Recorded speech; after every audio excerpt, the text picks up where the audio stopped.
Alice's Adventures in Wonderland, Chapter 12, read by Chris Gorringe. Alice's Evidence. "Here!" cried Alice, quite forgetting in the flurry of the moment how large she had grown in the last few minutes, and she jumped up in such a hurry that she tipped over the jury box with the edge of her skirt, upsetting all the jurymen onto the heads of the crowd below, and there they lay sprawling about, reminding her very much of a globe of goldfish she had accidentally upset the week before. "Oh, I beg your pardon!" she exclaimed in a tone of great dismay, and began picking them up again as quickly as she could, for the accident of the goldfish kept running in her head, and she had a vague sort of idea that they must be collected at once and put back into the jury box, or they would die. "The trial cannot proceed," said the king in a very grave voice, "until all of the jurymen are back in their proper places. All," he repeated with great emphasis, looking hard at Alice as he said so. Alice looked at the jury box and saw that, in her haste, she had put the lizard in head downwards, and the poor little thing was waving its tail about in a melancholy way, being quite unable to move. She soon got it out again and put it right. "Not that it signifies much," she said to herself. "I should think it would be quite as much use in the trial one way up as the other."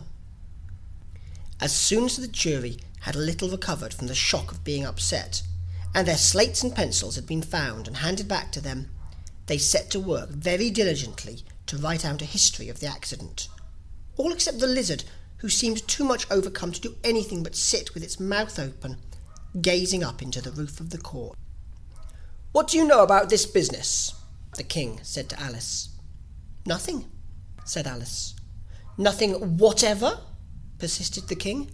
"Nothing whatever," said Alice. "That's very important," the king said, turning to the jury. They were just beginning to write this down on their slates when the white rabbit interrupted. "Unimportant, your majesty means, of course," he said in a very respectful tone, but frowning and making faces at him as he spoke. "Unimportant, of course, I meant," the king hastily said, and went on to himself in an undertone. "Important, unimportant, unimportant, important," as if he was trying which word sounded best. Some of the jury wrote it down important, and some unimportant. Alice could see this, as she was near enough to look over their slates, but it doesn't matter a bit, she thought to herself. At this moment the king, who had been for some time busily writing in his notebook, cackled out, "Silence!" and read out from his book, "Rule 42. All persons more than a mile high to leave the court." Everybody looked at Alice. "I'm not a mile high," said Alice. "You are," said the king. "Nearly 2 miles high," added the queen. "Well, I shan't go, at any rate," said Alice. "Beside, that's not a regular rule. You invented it just now." "It's the oldest rule in the book," said the king. "Then it ought to be number 1, said Alice. The king turned pale and shut his notebook hastily. "Consider your verdict," he said to the jury, in a low, trembling voice. "There's more evidence to come yet, please your majesty," said the white rabbit, jumping up in a great hurry. "This paper has just been picked up." "What's in it?" said the queen. "I haven't opened it yet," said the white rabbit, "but it seems to be a letter written by the prisoner to somebody." "It must have been that," said the king, "unless it was written to nobody, which isn't usual, you know." "Who is it directed to?" said one of the jurymen.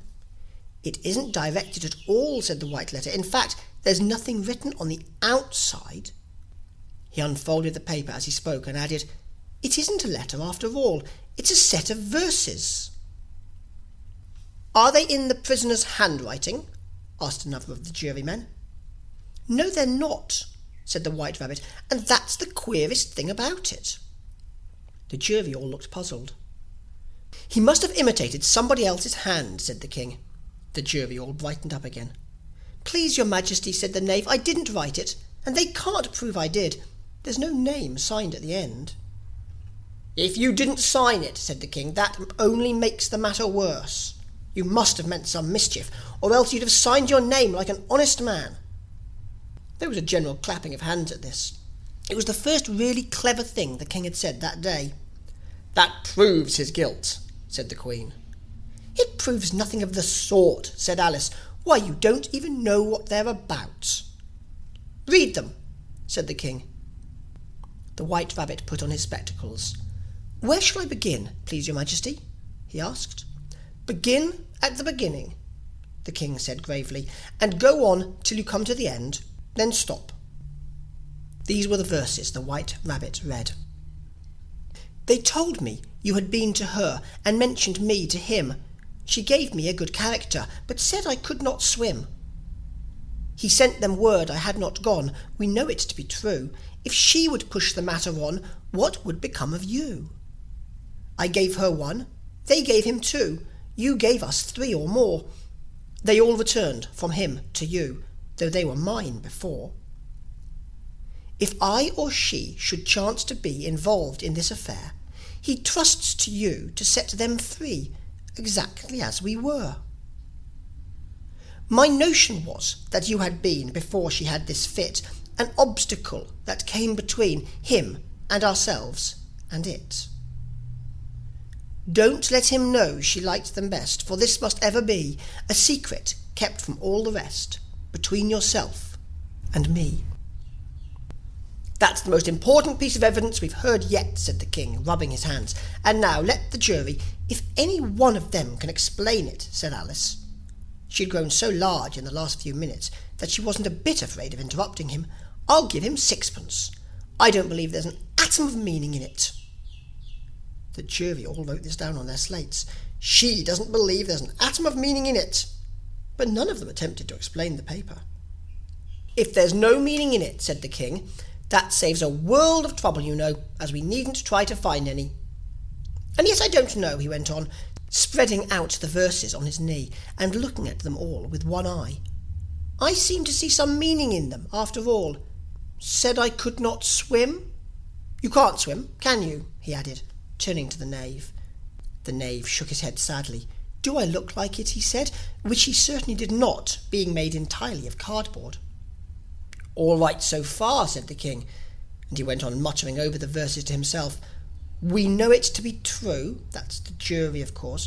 "I gave her 1, they gave him 2. Why, that must be what he did with the tarts, you know."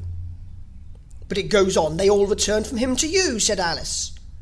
"Why, there they are," said the king triumphantly, pointing to the tarts on the table. "Nothing can be clearer than that. Then again, before she had this fit. You never had fits, my dear, I think," he said to the queen. "Never," said the queen furiously, throwing an inkstand at the lizard as she spoke. The unfortunate little Bill had left off writing on his slate with one finger, as he found it made no mark, but he now hastily began again, using the ink that was trickling down his face, as long as it lasted. "Then the words don't fit you," said the king, looking round the court with a smile. There was a dead silence. "It's a pun," the king added in an offended tone, and everybody laughed. "Let the jury consider their verdict," the king said, for about the 20th time that day. "No, no," said the queen. "Sentence first, verdict afterwards." "Stuff and nonsense," said Alice loudly. "The idea of having the sentence first." "Hold your tongue," said the queen, turning purple. "I won't," said Alice. "Off with her head," the queen shouted at the top of her voice. Nobody moved. "Who cares for you?" said Alice. She had grown to her full size by this time. "You're nothing but a pack of cards." At this the whole pack rose up into the air and came flying down upon her. She gave a little scream, half of fright and half of anger, and tried to beat them off, and found herself lying on the bank, with her head in the lap of her sister, who was gently brushing away some dead leaves that had fluttered down from the tree upon her face. "Wake up, Alice dear," said her sister. "Why, what a long sleep you've had." "Oh, I've had such a curious dream," said Alice. And she told her sister, as well as she could remember them, all these strange adventures of hers that you have just been reading about. And when she had finished, her sister kissed her and said, "It was a curious dream, dear, certainly. But now run into your tea, it's getting late." So Alice got up and ran off, thinking while she ran, as well she might, what a wonderful dream it had been. But her sister sat still, just as she left her, leaning her head on her hand, watching the setting sun, and thinking of little Alice, and all her wonderful adventures, till she too began dreaming after a fashion. And this was her dream. First she dreamed of little Alice herself, and once again the tiny hands were clasped upon her knee, and the bright, eager eyes were looking up into hers, and she could hear the very tones of her voice, and see that queer little toss of her head to keep back the wandering hair that would always get into her eyes. And still, as she listened, or seemed to listen, the whole place around her became alive, the strange creatures of her little sister's dream. The long grass rustled at her feet as the white rabbit hurried by. The frightened mouse splashed his way through the neighbouring pool. She could hear the rattle of the teacups as the March Hare and his friends shared their never-ending meal, and the shrill voice of the Queen ordering off her unfortunate guests to execution. Once more the pig baby was sneezing on the Duchess's knee, while plates and dishes crashed around it. Once more the shriek of the griffin, the squealing of the lizard's slate pencil, and the choking of the suppressed guinea pigs filled the air, mixed up with the distant sobs of the miserable mock turtle.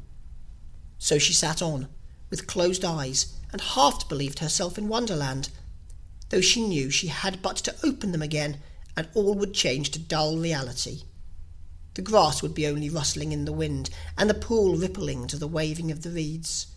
The rattling teacups would change to tinkling sheep bells, and the Queen's shrill cries to the voice of the shepherd boy, and the sneeze of the baby, the shriek of the griffin, and all the other queer noises would change, she knew, to the confused clamour of the busy farmyard, while the lowing of the cattle in the distance would take the place of the mock turtle's heavy sobs.